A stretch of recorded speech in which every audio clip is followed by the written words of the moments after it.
Hey everyone, we are going to be looking at lesson 7.2 where we are going to find volumes of solids of revolution that have a hole in the middle. And first of all, we're going to just watch a little video here to help us kind of visualize what we're talking about.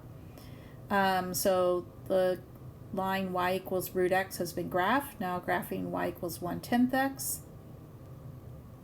And the line x equals 4.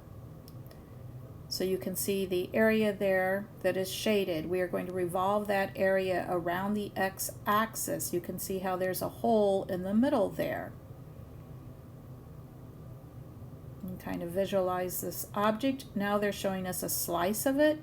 The slice is a circle with a circle missing in the middle. That's called a washer.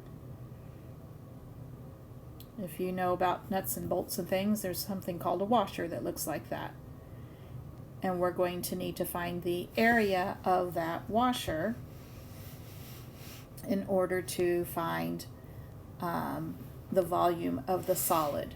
So let's talk about how to set that up. I'm going to try and graph this. What's going on?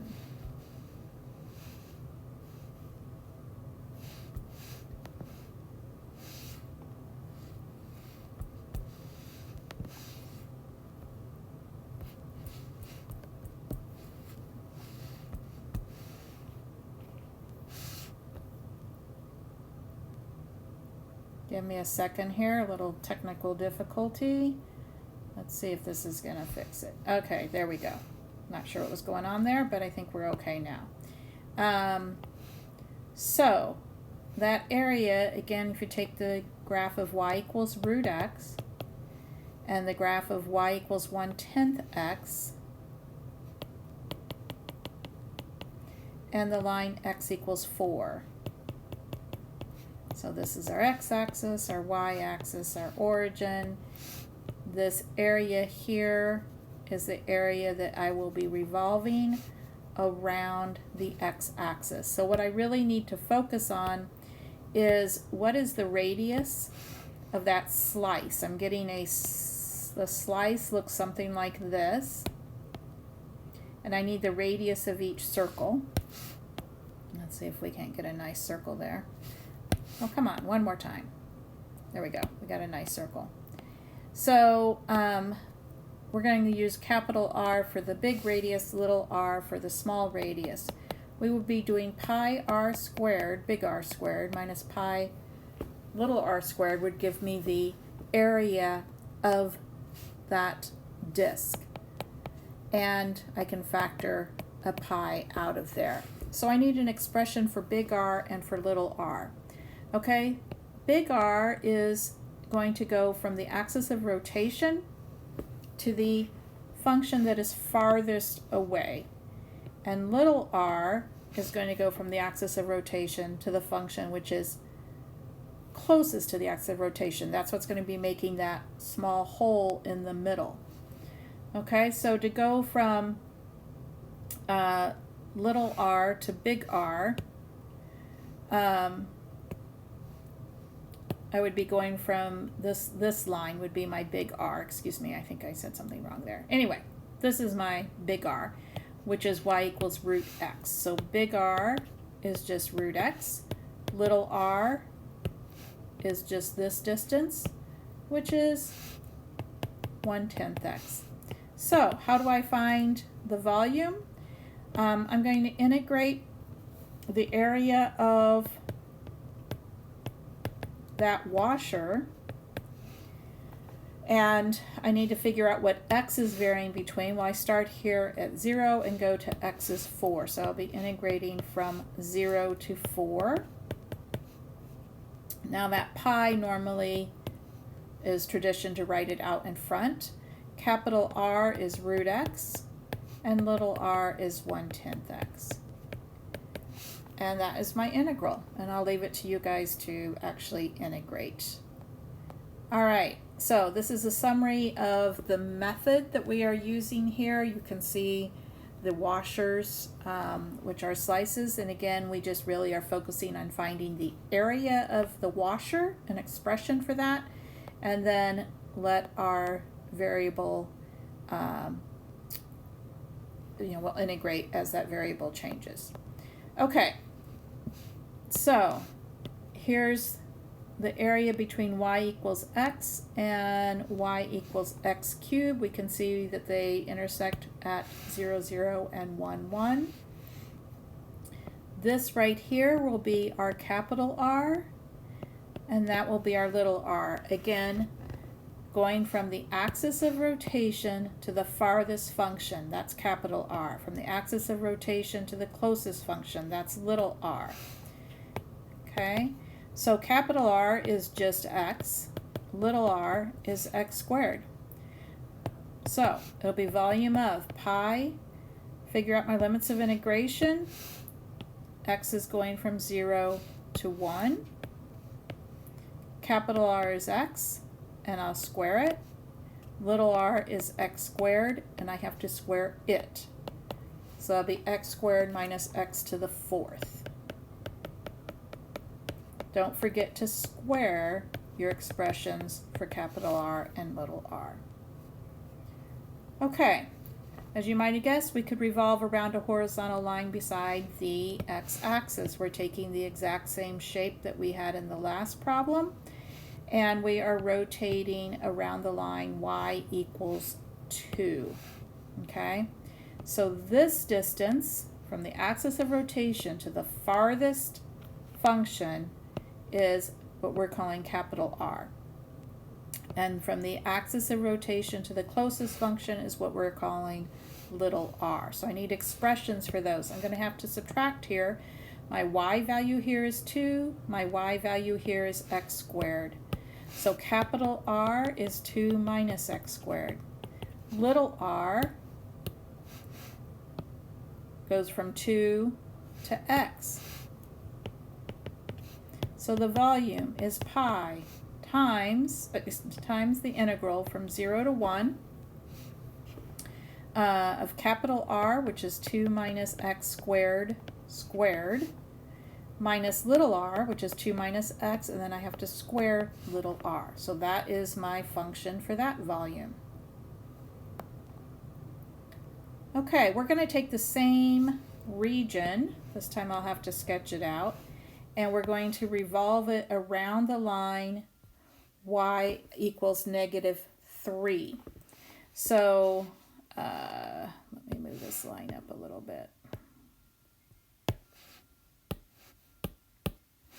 Okay, so we have the graph of y equals x, the graph y equals x squared. So again, this is the area. These two graphs will intersect at 1, 1. And I'm going to revolve around the line y equals negative 3. So around that line. So really need to focus on what is your capital R and your little r.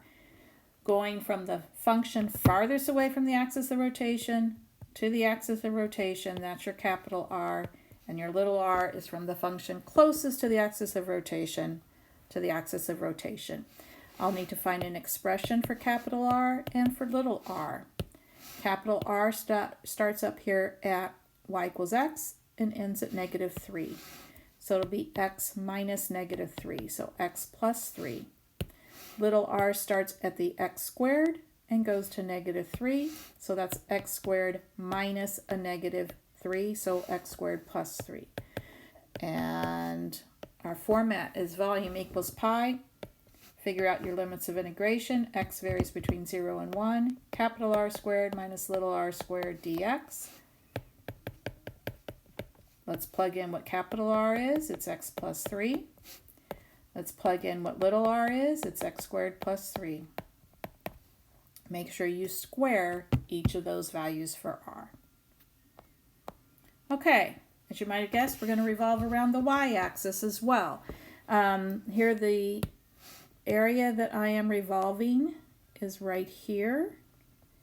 It's bounded by 1/4 x and cube root of x. Now, since I'm going to be revolving around a around the y-axis or any vertical line, I'm going to be integrating with respect to y. Your cross sections are perpendicular to the y-axis, so you will integrate with respect to y, which means I need to solve my functions for x. So I have an expression in y. So solving each of these for x, I have my two functions in terms of y. All right, capital big R goes from the axis of rotation to the farthest function. Little r goes from the axis of rotation to the closest function. So capital R, I'm going from y equals 1/4 x, so that would be 4y minus, well, 0, so just 4y. Little r would be the y cubed function. Volume equals pi. Now this time I'm integrating with respect to y, so I need to think about what y is varying between, which is 0 and 2. This point here, right here, is the 0.82. That's where my two functions intersect. So y will vary between 0 and 8. It'll be capital R squared minus little r squared dy. Make sure everything is in terms of y. Capital R is 4y, square that. Little r is y cubed, square that. So it's actually going to be y to the 6th. All right, the last variation is revolving around a vertical line besides the y-axis. Nice little diagram here. Notice I have the function y equals 1 minus root x. Again, I need to solve for x because I need the expression in terms of y. So if I bring root x over, then subtract y, then square both sides. So that's going to be my function. So from the axis of rotation to the farthest function, that is capital R. From the axis of rotation to the closest function, that's a little r. Notice what I'm getting here in the middle is a cylinder. So the radius for the inside function should be a constant, which it is. It's just going to be 1/4. All right, big R, I'm starting over here on this function. So 1 minus y squared minus negative 1/4. It's difference in x values. So 1 minus y squared plus 1/4 will be my capital R. All right, so volume equals pi. What is y varying between? Y is varying between 0 and 1. All right, so capital R squared minus r squared dy. Volume equals pi, 0 to 1. Capital R is 1 minus y squared plus 1/4. You have to square that entire thing. Minus your little r, which is just 1/4 squared. All right. One more example, and then there's just a couple try it problems on the last page. So I will work through this one last example. Okay, y equals 1/4 x and y equals 1 cube root of x. There's y equals 1/4 x, y equals cube root of x. And it says in the first quadrant, x cubed would actually extend down into the third quadrant, but we're only looking in the first quadrant. This point of intersection would be 8, 2. Okay, if you set 1/4 x equal to cube root of x, you could solve that and get 8. X is 8.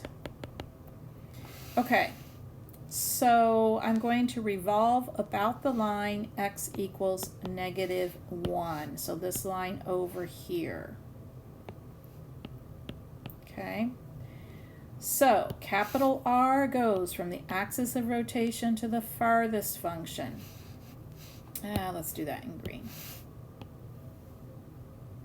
Okay, that's capital R. axis of rotation to the closest function is little r. Okay. So I need expressions for each of those.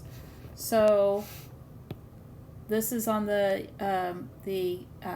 cube root of x function. Y equals cube root of x. I need to solve that for x, so that's going to be y cubed. I also have y equals 1/4 x. Again, I need to solve for x, so 4y equals x. So there I have both functions solved for x. So my r value here is y cubed minus -1. So y cubed plus 1.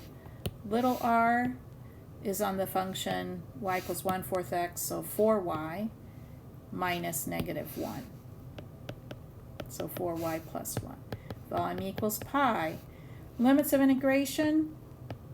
Remember, I'm integrating with respect to y. So y is going between 0 and 2. Capital R squared minus little r squared dy. Volume equals pi 0 to 2.